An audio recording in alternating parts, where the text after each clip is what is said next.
Hello, everyone, and hello, everyone out in cyber world. I'm glad to be here today, and I am sorry that Neil is unable to join us. He's a longtime friend and colleague, and I'll try to reference some of the work that we did together many years ago, as well as more recently. And I apologize, I'm just recovering probably from the crud that Neil has, and so I apologize for my clearing of my throat and if I have to cough.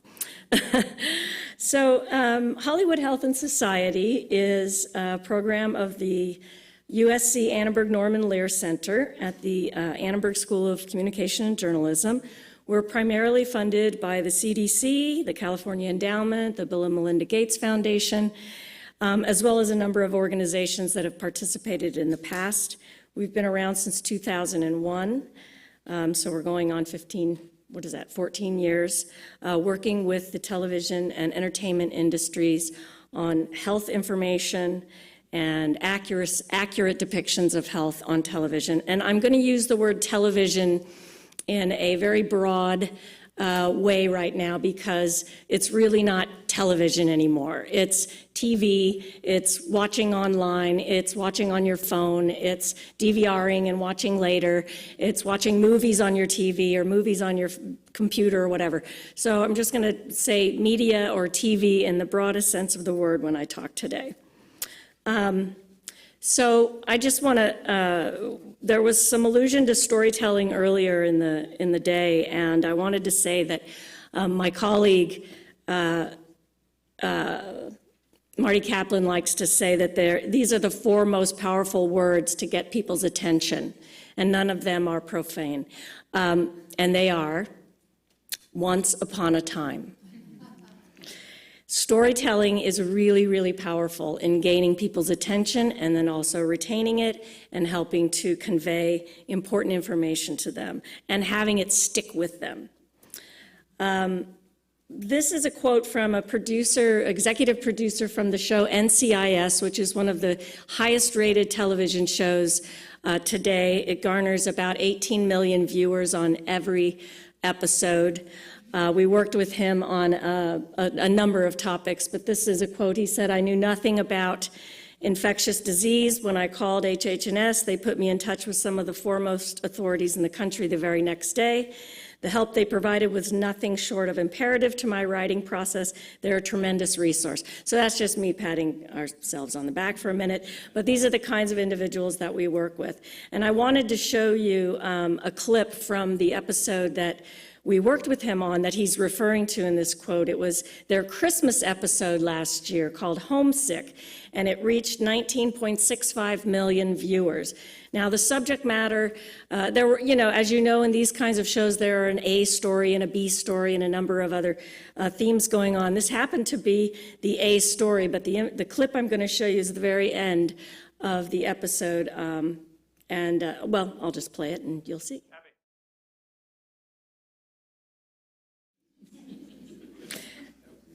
Okay, I know you guys are docs and stuff in here, so I'll get to I'll get to all of that later. But just to give you a taste of how many millions of viewers we can reach with important health information through a popular show like NCIS.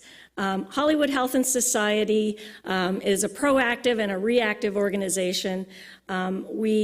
What I like to say to the television industry is operators are standing by to take your calls. We are available for writers and producers and creative content makers in the entertainment industry to contact us via email, phone, or carrier pigeon if they want, to ask us their questions that they need to know for their storyline. So it can be as simple as calling me up to say, hey, I've got a character who's going to have leukemia. I need to know what are the treatments, what's the hospital room going to look like, what's the language I need to have my doctor using, all the way to we sometimes get calls from shows like Elementary or Law and Order that say, okay, I have a dead body. I need it to look like he was poisoned, but he really wasn't poisoned. What kind of infectious disease could do that? And so then we have to kind of work backwards. But for the most part, the writers are very interested in portraying the most important information about whatever the disease or whatever the health issue is that they're portraying. And they want to get it right. They are concerned. They know that they're reaching millions of people, and they certainly don't want to spread misinformation. Now, I know you were all chuckling because, you know, there's a lot more to meningococcal A than what was said in this. But storytellers have about an hour show has 40 minutes to tell a story, and believe me, their number one priority is not public health information. It's comedy, drama, butts in seats, and conflict, and all the rest of it. And so if we're lucky if we're up in the top 5 of their priorities.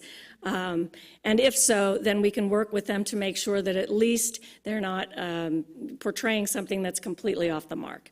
So we do this in a number of ways, and I'm just going to go quickly because I want to get to some more stuff. We do briefings and consultations in person. We can bring experts into the writers' rooms, and they can work with the writing team on a whole story arc. We can do a quick phone call or email, whatever it is they need to get their information. We take writers on what we call story tours, which are sort of field trips where we'll take them into a zip code area that has to show them the social determinants of health, and we've done that. We did that in the last year, actually, funded by the California Endowment, or to food deserts. I've taken writers into inner city areas, given them $10 and said, okay, go to the nearest liquor store and figure out how you're going to feed your family of 4. You know, just to really immerse them into the situation so that they can understand it from a personal level, and they can take that information and put it into their shows. We have a website. We also craft tip sheets that we rewrite from the CDC in a little more colloquial language, hitting the beats that we know are going to be the most important for television storytellers, which are not necessarily all the data and all the graphs and all of that. We want to give them what's going to resonate most in the language that's going to resonate with them. We were talking earlier about audiences. Our primary audience are television storytellers. But the secondary and most important audience is the general public. But we've got to reach those storytellers first so that they can then tell the stories that are going to be most compelling. We have a number of strategic partnerships with the entertainment industry guilds as well as funding partners. And we do a lot of research and evaluation of our work so that we can look at the impact our storylines are having on audiences. And I'm going to get to that in a minute. Since 2009, we've worked with over 700 aired storylines, and this is television only right now, from anything from Doc Mcstuffins, which is a children's show on Disney Junior, all the way to Homeland, Grey's Anatomy, NCIS, Switched at Birth, and everything in between. We've worked, this is just a sampling of the shows and networks that we work with on a regular basis. Everything, again, from Body of Proof, Boardwalk Empire. We even do historical stuff about abortion and all kinds of things. And they all know to reach out to us. And, oh, the most important thing for the entertainment industry to know is that our services are pro bono. We ask for no fee. We ask for no credit.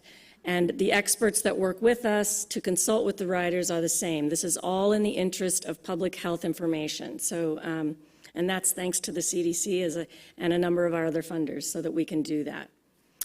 This is an example of a show called Private Practice, which was a medical show that just went off the air last year. It had a very good run. It was a very highly rated show. This episode has to do with addiction. One of the characters, lead characters on the show, becomes addicted to OxyContin and then to heroin, and they stage an intervention. And after the episode, we helped them craft a PSA to then direct people to an addiction hotline. So I'm just going to show you quickly how it.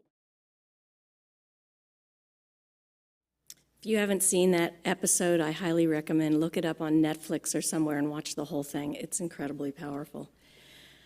So the actress agreed to do a public service announcement directly after the episode, in which they, address the issue. If you or someone you know is suffering from addiction, please call 1-800-662-HELP.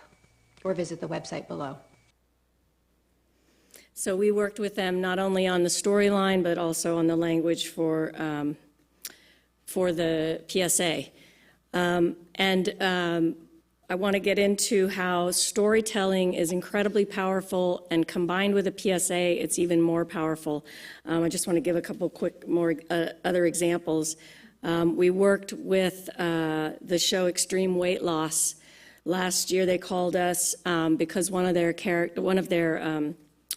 contestants had a very important story to tell about incest, and talked about it on the show, and they wanted to do a PSA about it. So they called us and said, okay, this is going to be this is a hugely highly rated show. We want to make sure that whatever URL or hotline we put up there is going to be able to handle the calls. And so we put them in touch with the National Sexual Assault Hotline, and also the URL for the Rape, Abuse, Incest National Network to be part of their PSA. And once they ran the episode and then ran the PSA, the surge in demand for RAIN's resources following the airing they had a 200 increase in calls to the National Sexual Assault Telephone Hotline. The hotline, the RAIN hotline was up by 97%, 80% increase in visits to the website. There was a strong response on social media with Facebook's impressions doubling. And this was just for, I think it's only 30 seconds, I'll show you, but maximum 60 seconds after a storyline. So that was it. So it was his story that they went through on the show, and then that PSA. Some more examples of how storyline is effective, especially coupled with a PSA. This is an old example, but I like to use it because it was in 2001, so HIV/AIDS was still very critical, not that it's not critical now, but even more so then. And there were a number of shows that aired PSAs or addressed the issue within the body of their show. You can see 60 Minutes there. It was the first blue circle. Surgeon General airs a PSA. Later, I'll get to those. During this time, we worked with the daytime soap, The Bold and the Beautiful, on a storyline about Tony, who you can see in the lower part of your screen, finds out his status that he's HIV positive. And so his doctor tells him, and he has to deal with that. And that's the first spike with the blue circle where it says, "Wrap It Up PSA campaign." Sorry, not that one. The next one over, August 3rd, The Bold and the Beautiful. So that was just the storyline, the peak to the hotline number. Was just him finding out about his status. The next, and the big red circle, indicates the time that he discloses his status to his fiancée, and then again with the PSA at the end. So I find it very interesting that people were inspired to call once he learned his own status, but were even more inclined to call once he disclosed his status to his loved one. And again, you can see how it compares to other PSAs and other content that was airing around the same time. The storyline and the PSA together really piqued the calls to the hotline. We also worked with a show called Numbers, some of you might remember. It was a television detective show. And let's see, I want to get to some other stuff, and I know I'm running out of time. So this show had about 13.36 million viewers at the time. This was an episode called Harvest, and it had to do with, and they took some creative liberties. It had to do with, there was supposedly a black market for organs because there was a shortage of organ donation in the country, and so they were running this black market, and they had to find out, and they had to discover what was going on. So there really is no black market, as you probably know, in the U.S. for such a thing, but we were able to convince them at the end of the show to talk about organ donation. And so at the very end of the show, one of the characters is resistant to becoming an organ donor. He thinks it's creepy and whatever. And by the end of the episode, he decides that, yes, he's going to become an organ donor, and he goes and does it, and he shows his family. And so this is what. So we wanted to gauge the impact of just that little scene on the viewers. And the results indicate, I'll show you, that the viewers of Harvest had higher levels of perceived importance to become a donor. They were more likely to become registered organ donors, and they were also more likely to encourage others to become organ donors. And you can see the red circle sort of compares it to some of the other shows that were on the air at the same time. I just want to indicate that this kind of work is so much better bang for your buck. A 30-second or a 60-second spot on NCIS costs about $400,000 for a 60-second commercial. And the scene that you saw with NCIS, or this scene, for example, with Numbers, who at the time had 13 million viewers, was less than 60 seconds long. And I can run my whole program on what it cost for one 60-second spot. So it really is, if we can get the storylines in there, it really has a lot of impact. And then if we can combine it with a PSA afterwards, it's outstanding what we can do and the people we can reach. Doc Mcstuffins is a children's show on Disney Junior. I'm not going to show you the clip because I want to keep moving forward, but it has become a sensation. This started out a couple of years ago. She's a little African-American girl whose mother is a doctor. She wants to grow up to be a doctor too. And so in her playhouse, her toys come to life, and she is the doctor for her toys, and she treats them for their broken antenna or whatever. We work with them at the beginning of every season to determine topics that are appropriate for the age group, and also that would be, that would work with the storyline that they have. So I'm not going to show you the clip because it'll go on. They sing a little song and a whole thing, but the bottom line is, in that clip, she treats her toy police car for heat exposure because he's been outside in the sun too long. But these are some of the topics that we work with them on and have. And Doc Mcstuffins became this incredible sensation. What happened was the show went on the air, and all of a sudden, there were a number of African-American women doctors whose children were watching it who realized that was me, and I didn't have a show like this. And they banded together and started blogging about it, and it became this amazing sensation, not only with African-American parents, but with parents all over the country. And so last year, and if you go now to the Disney stores, there's a whole Doc Mcstuffins section with the dolls and the clothes and all the rest of it. But last year, just before school started, they decided to build an Airstream trailer called the Docmobile, and inside they had 5 stations where children could go and be doctor to their toys. And they could listen to their heart, and they could check their reflexes and look in their eyes and so forth. And we helped them design the inside of the truck, and they traveled around the country at back to school time, reached more than 37,000 kids and families through the cities you see above, and helped children to feel more comfortable about going to the doctor, as well as reminding parents that it was time for their checkup and to get ready for school. So these kinds of things definitely go beyond just the storyline. And now they're considering making Doc Mcstuffins a attraction at Disneyland. So who knows? You'll be able to go to the Docmobile next time you go to Disneyland, maybe. Lastly, do I have time for one more? Okay, so lastly, we did an audience impact evaluation of the show 90210. We worked with them on a 8-episode story arc on the BRCA gene. This was long before Angelina Jolie came out with her announcement. This was at least a year before that. And they wanted to do a story about a character who's going off to college. Her mother has died of breast cancer. She had an aunt who died of breast cancer, and her doctor encourages her to get tested for the BRCA gene. She does.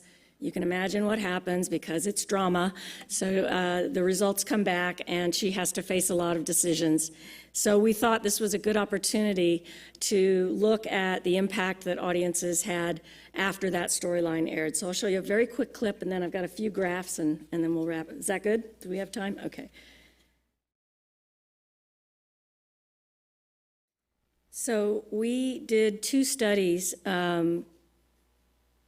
One is we directed women that were primarily from the U.S.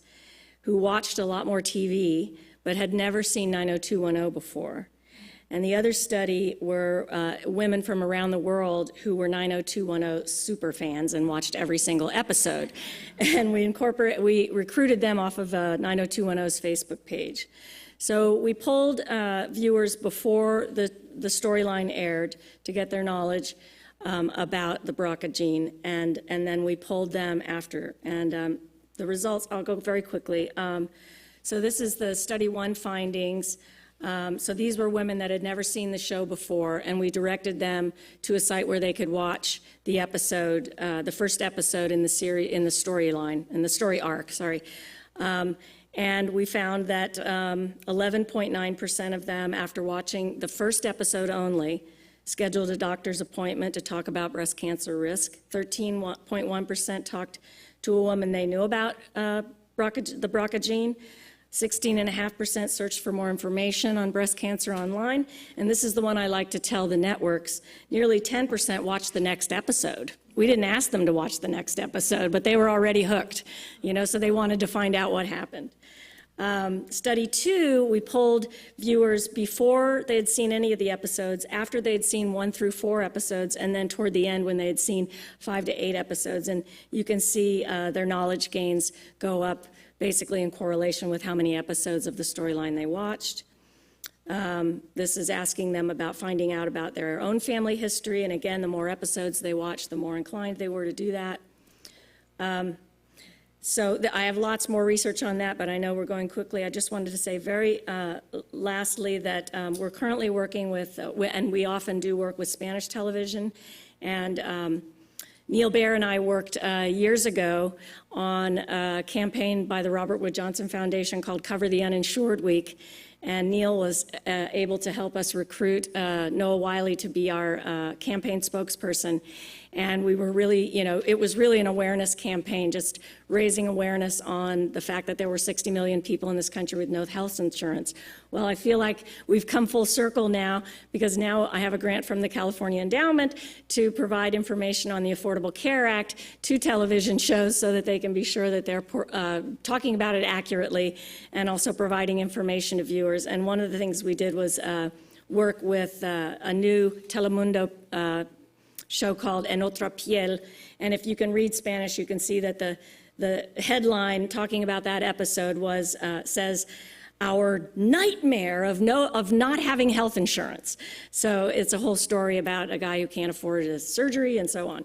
So I'd like to give Neil that shout out, because I feel like we've come full circle and it's been a long haul, and we're glad to be here. And lastly, we're working with an online show called East Los High, which targets Latino youth, and it's become, again, an online sensation. We're currently doing an audience impact evaluation with them on their second season, and some of the things we're going to be looking at is what they've learned on sexual health, reproductive health, domestic violence, advocacy, and the Affordable Care Act. And in addition to that, one of my colleagues just texted me and said she's working with the show right now on their 3rd season on a storyline exploring diabetes for a character who doesn't have health insurance and is considering having to go to Mexico for treatment. So it's really interesting how these things all intertwine, and next year I'll tell you the results of that study. So anyway, thank you very much. Sorry if I took too long.